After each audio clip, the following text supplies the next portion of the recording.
जीवन तो सब जीते हैं, लेकिन इसको जीने का सही सलीका कितने को आता है, यही धैर्य है हमारी इस गीता का। पहले अध्याय में आपने अर्जुन का विषाद, उसका दुख, उसकी दुविधा जानी। अब भगवान श्री कृष्ण उसका उत्तर देंगे और इस अध्याय का नाम है सांख्य योग। इसमें अर्जुन की कायरता तथा उसके भ्रम को लेकर विश्लेषण है, उसका सार है। यहाँ से शुरुआत होती है उस ज्ञान की जिसके लिए भगवत गीता दुनिया का सबसे महानतम ग्रंथ और ज्ञान का भंडार माना जाता है। तो चलिए शुरुआत करते हैं गीता के दूसरे अध्याय का। इस अध्याय में अर्जुन श्री कृष्ण से दोहराते हैं कि वह अपनी वर्तमान स्थिति का सामना करने में असमर्थ है, जहां उसे अपने बड़ों और शिक्षकों को मारना है। वह इस तरह के युद्ध में भाग लेने से इनकार कर देता है और भगवान श्री कृष्ण से अनुरोध करता है कि वे उसके आध्यात्मिक गुरु बने और उसे कर्म के उचित मार्ग पर मार्गदर्शन करे। तब परम पिता परमेश्वर अर्जुन को दिव्य ज्ञान देना शुरू करते हैं।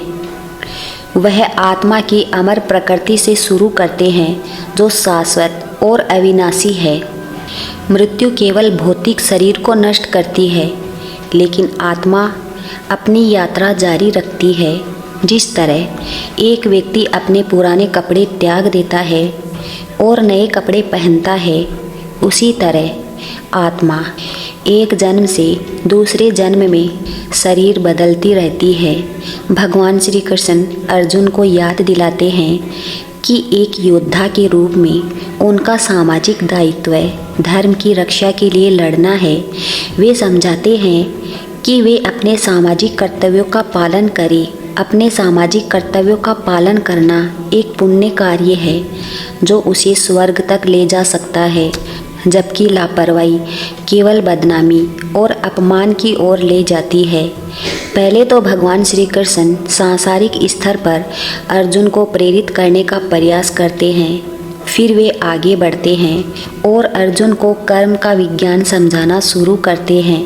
वे अर्जुन से कहते हैं कि वह अपने कर्मों को उनके फलों की आसक्ति के बिना करे, फल की इच्छा के बिना काम करने से। इस विज्ञान को बुद्धि योग कहते हैं। वे आगे सलाह देते हैं कि कर्म से मिलने वाले फल की इच्छा को नियंत्रित करने के लिए बुद्धि का उपयोग किया जाना चाहिए। इस तरह के इरादे से काम करने से बंधन बनाने वाले कर्म बंधन तोड़ने वाले कर्मों में बदल जाते हैं और दुखों से परे की स्थिति प्राप्त की जा सकती है। अर्जुन उन लोगों के बारे में अधिक जानने के लिए उत्सुक हैं जो दिव्य चेतना में स्थित है। इसलिए भगवान श्री कृष्ण बताते हैं कि कैसे परलौकिकता प्राप्त व्यक्ति आसक्ति, भय और क्रोध से मुक्त होते हैं। वे हर परिस्थिति में अविचलन और संतुलन रहते हैं। अपनी इंद्रियों को वश में करके वे अपने मन को हमेशा भगवान में लीन रखते हैं। वे मन के कलेशों की प्रकृति के बारे में भी बताते हैं, जैसे कि लोभ, क्रोध, वासना आदि, और सलाह देते हैं कि इन पर कैसे विजय पाई जा सकती है। संजय ने कहा, अर्जुन को दया से अभिभूत उसके मन में शोक छा गया तथा उसकी आंखों में आंसू भर आए। तब भगवान श्री कृष्ण ने ये शब्द कहे। भगवान श्री कृष्ण ने कहा, हे अर्जुन, इस संकट की घड़ी में यह मोह तुम्हें कैसे जकड़ सकता है। यह किसी भी सम्मानीय व्यक्ति को शोभा नहीं देता। यह उच्च लोगों की ओर नहीं बल्कि अपमान की ओर ले जाता है। हे पार्थ, इस अपुरुष तत्व के आगे झुकना तुम्हें शोभा नहीं देता। हे शत्रुओं को पराजित करने वाले हृदय की ऐसी सूत्र दुर्बलता को त्याग कर उठो। अर्जुन ने कहा, हे मधुसूदन, मैं युद्ध में भीष्म और द्रोणाचार्य जैसे पुरुषों पर बाण कैसे चला सकता हूँ जो मेरे ही पूजनीय हैं। इन महानुभवों को जो मेरे गुरु हैं उन्हें मारकर जीवन का आनंद लेने की अपेक्षा इस संसार में भीख मांगकर जीना बेहतर होगा। यदि हम उन्हें मार देंगे तो हमारे द्वारा भोगी गई संपत्ति और सुख सुविधाएं रक्त से सने होंगे। हम यह भी नहीं जानते कि इस युद्ध का कौन सा परिणाम हमारे लिए बेहतर है, उन पर विजय पाना या उनसे पराजित होना। उन्हें मार डालने के बाद भी हम जीना नहीं चाहेंगे। फिर भी वे धृतराष्ट्र के पुत्रों का पक्ष लेकर युद्ध भूमि में हमारे सामने खड़े हैं। मैं अपने कर्तव्यों के प्रति असमंजस में हूँ तथा चिंता और कायरता से घिरा हुआ हूँ। मैं आपका शिष्य हूँ तथा आपके प्रति समर्पित हूँ। कृपया मुझे निश्चित रूप से बताएं कि मेरे लिए क्या सर्वोत्तम है। मैं अपनी इंद्रियों को सुखा देने वाले इस दुख को दूर करने का कोई उपाय नहीं खोज पा रहा हूँ। चाहे मैं अपनी पृथ्वी पर समृद्ध और अद्वितीय राज्य जीत लूँ या स्वर्ग के देवताओं के समान प्रभुत्ता प्राप्त कर लूँ, तो भी मैं इस दुख को दूर करने में असमर्थ हो जाऊँगा। संजय ने कहा। शत्रुओं को दंड देने वाले गुडाकेश ने ऐसा कहकर हर्षिकेश से कहा, गोविंद, मैं युद्ध नहीं करूँगा, और चुप हो गई। हे धृतराष्ट्र, तत्पश्चात दोनों सेनाओं के मध्य में श्री कृष्ण ने शोकाग्रस्त अर्जुन से हंसते हुए ये वचन कहे। भगवान श्री कृष्ण ने कहा, तुम ज्ञान की बातें करते हुए भी उस बात के लिए शोक करते हो जो शोक करने के योग्य ही नहीं है। बुद्धिमान व्यक्ति न तो जीवितों के लिए शोक करता है और न ही मृतकों के लिए। ऐसा कोई समय नहीं था जब मैं न था, न तुम थे, न ये सभी राजा थे, और न ही भविष्य में हम में से किसी का अस्तित्व समाप्त होगा। जैसे शरीरधारी आत्मा बचपन से युवावस्था और फिर वृद्धावस्था में निरंतर जाती रहती है, वैसे ही मृत्यु के समय आत्मा दूसरे शरीर में चली जाती है और बुद्धिमान लोग इससे भ्रमित नहीं होते। हे कुंती पुत्र, इंद्रियों को इंद्रिय विषयों के बीच संपर्क से दुख और दुख की क्षणिक अनुभूतियाँ उत्पन्न होती है। ये अस्थायी हैं और सर्दी और गर्मी के मौसम की तरह आते जाते रहते हैं। हे भारतवंशी, उन्हें बिना विचलित हुए सहन करना सीखना चाहिए। हे अर्जुन, जो पुरुष सुख दुख से प्रभावित नहीं होता तथा दोनों में स्थिर रहता है, वह मोक्ष का अधिकारी होता है। क्षण भंगुर की कोई स्थिरता नहीं है और शाश्वत की कोई समाप्ति नहीं है। सत्य के दृष्टाओं ने दोनों की प्रकृति का अध्ययन करने के बाद यह बात देखी है और निष्कर्ष निकाला है। इसलिए जो असंभावी है उस पर शोक नहीं करना चाहिए। हे भारतवंशी, सभी प्राणी जन्म से पहले अव्यस्त हैं, जीवन में प्रकट है और मृत्यु के बाद पुण्य अव्यस्त है, तो फिर शोक क्यों करें? कुछ लोग आत्मा को अद्भुत देखते हैं, कुछ लोग उसका वर्णन अद्भुत करते हैं, कुछ लोग आत्मा के विषय में अद्भुत सुनते हैं, जबकि अन्य लोग सुनकर भी उसे समझ नहीं पाते। हे अर्जुन, इस शरीर में निवास करने वाली आत्मा अमर है, इसलिए तुम्हें किसी के लिए शोक नहीं करना चाहिए। इसके अलावा एक योद्धा के रूप में अपने कर्तव्यों को समझते हुए तुम्हें विचलित नहीं होना चाहिए। वास्तव में एक योद्धा के लिए धर्म की रक्षा के लिए लड़ने से बेहतर कोई काम नहीं है। हे पार्थ, वे योद्धा धन्य हैं जिन्हें धर्म की रक्षा के ऐसे अवसर अनायास ही प्राप्त हो जाते हैं तथा उनके लिए दिव्य लोकों का मार्ग खुल जाता है। तथापि यदि आप अपने सामाजिक कर्तव्य और प्रतिष्ठा को त्याग कर इस धर्म युद्ध को लड़ने से इनकार करते हैं तो आप निश्चित रूप से पाप के भागी बनेंगे। लोग तुम्हें कायर और भगोड़ा कहेंगे। एक इज्जतदार इंसान के लिए बदनामी मौत से भी बेहतर है।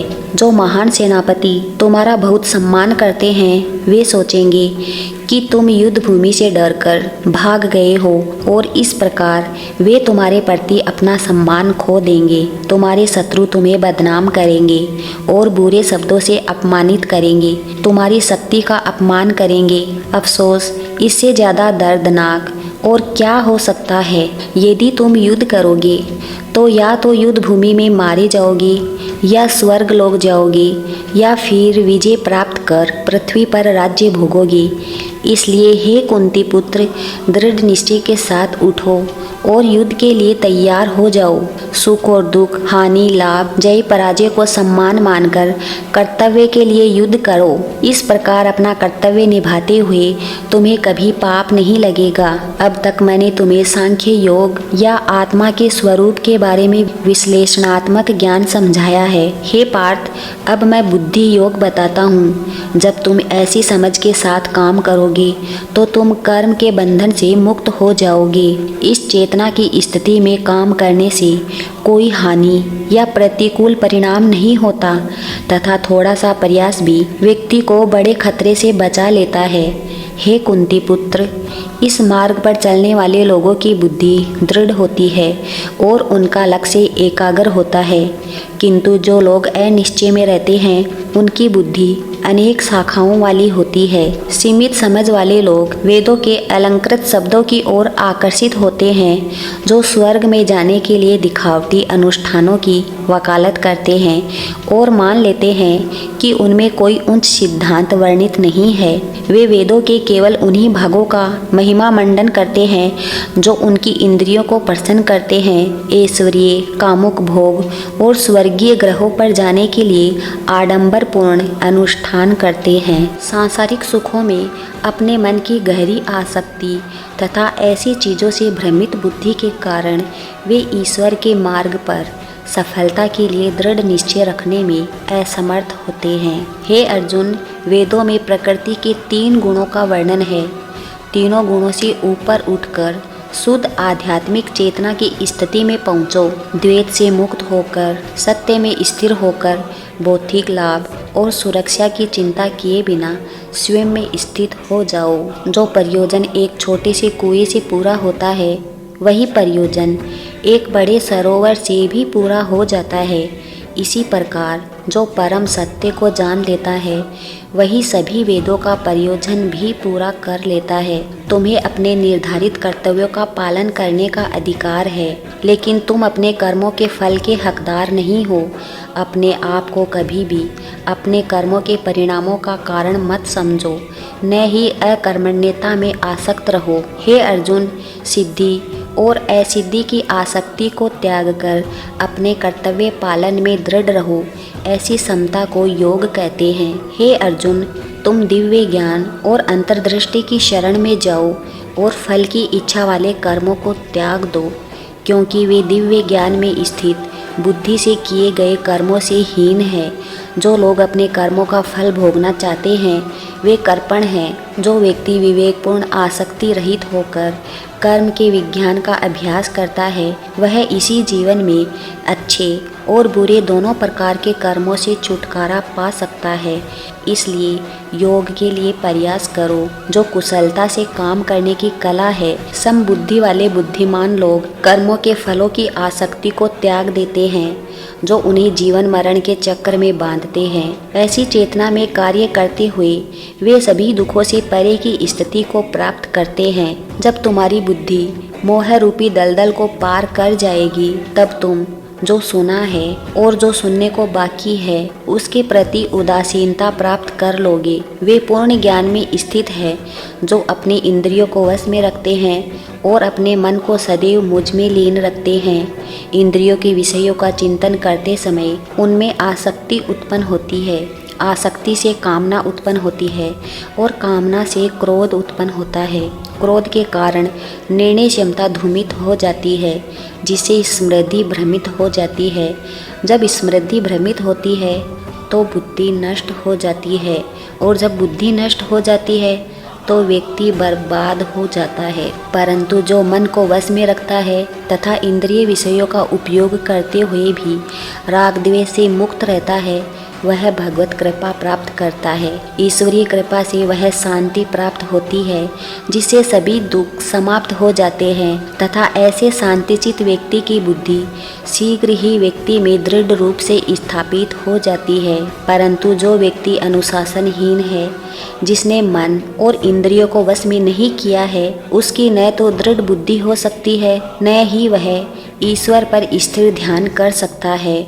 जो व्यक्ति कभी भी मन को ईश्वर के साथ एक नहीं करता उसके लिए कभी शांति नहीं रहती, और जो शांति से रहित है वह कैसे सुखी हो सकता है। जिस प्रकार तेज हवा नाव को पानी में उसके निर्धारित मार्ग से हटा देती है, उसी प्रकार मन जिस इंद्रिय पर केंद्रित होता है वह भी बुद्धि को भटका सकती है। अतः हे महाबाहु अर्जुन, जिसने इंद्रियों को उनके विषयों से रोक रखा है वह दिव्य ज्ञान में दृढ़ता पूर्वक स्थित है। जिसे सभी प्राणी दिन समझते हैं वह बुद्धिमानों के लिए अज्ञान की रात्रि है, और जिसे सभी प्राणी रात्रि समझते हैं वह आत्मचिंतनशील ऋषि के लिए दिन है। जिस प्रकार नदियों के जल के निरंतर प्रवाह से समुद्र अविचलित रहता है, उसी प्रकार जो महात्मा अपने चारों ओर वांछित वस्तुओं के प्रवाह के बावजूद अविचलन रहता है वही शांति प्राप्त करता है, न कि वह व्यक्ति जो इच्छाओं की पूर्ति के लिए प्रयत्न करता है। वह व्यक्ति जो सभी भौतिक इच्छाओं को त्याग देता है और लालच, स्वामित्व और अहंकार की भावना से मुक्त रहता है, पूर्ण शांति प्राप्त करता है। हे पार्थ, ज्ञानी आत्मा की स्थिति ऐसी होती है कि उसे प्राप्त करके मनुष्य कभी भी मोह में नहीं पड़ता। मृत्यु के समय भी इस चेतना में स्थित होकर मनुष्य जीवन मरण के चक्कर से मुक्त हो जाता है और भगवान के परम धाम को प्राप्त करता है। इसी के साथ गीता का दूसरा अध्याय समाप्त हुआ। जय श्री कृष्णा। राधे राधे।